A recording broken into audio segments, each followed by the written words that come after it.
My name is Claire. I was born into a family where appearances mattered more than people. From the outside, we were perfect. My father, a respected businessman. My mother, a patron of the arts. And my older sister, Emma, their shining star. She was the golden child. Prom queen, Ivy League, perfect smile, perfect résumé. The daughter they paraded at galas and fundraisers. And me? I was the quiet one, the strange one, too curious, too intense, too different. I asked questions they didn't want to answer. I read books instead of people. I built circuits instead of friendships. Somewhere along the way, they stopped trying to understand me. Eventually, they stopped seeing me at all. Still, I played my part. I showed up for dinners. I said thank you when I got birthday cards with no messages inside. I smiled in family photos, even though I often had to stand on the edge of the frame. When our parents died suddenly in a car crash, I didn't know what to feel. Grief, yes, but mostly confusion. There was no final conversation, no reconciliation, just a lawyer's office, a cold conference table, and the beginning of an ending I didn't expect. I remember that day with painful clarity. Emma sat confidently beside me in her designer black dress, mascara perfectly in place. The executor of the estate read through the formalities, then got to the part that mattered. To our beloved daughter, Emma, we leave the entirety of our estate, valued at $10 million. She squeezed my hand as though she already knew. I thought that was the worst part, the pity in her touch. And to Claire, we leave this message. Go earn your own. No money, no heirlooms. Not even a photograph, just a sentence. I didn't cry. I didn't speak. I simply stood up, walked out of that room, and let the door close behind me like a final punctuation. Mark on a life I no longer recognized. What no one knew, what they didn't know, was that this wasn't the end of my story. It was the beginning. 3 days later, I received a package.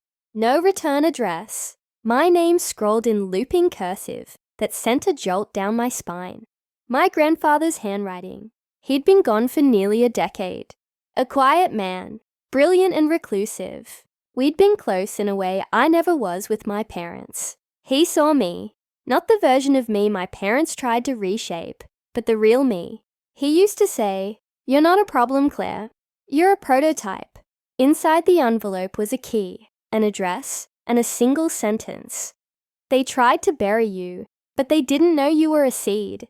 The address led to the outskirts of the city, to a forgotten industrial park. A steel door hidden behind rusted panels opened with the key, and there it was, his secret legacy.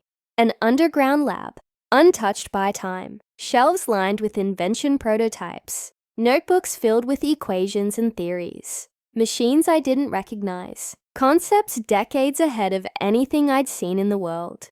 And in the center of the lab, an old projector flickered to life the moment I stepped in. A message played. My grandfather, sitting in that very lab, older than I remembered, tired but determined. "Claire," he said, "if you're seeing this, it means your parents didn't change. I'm sorry. I hoped they would. But I also knew you would need a place to remember who you are."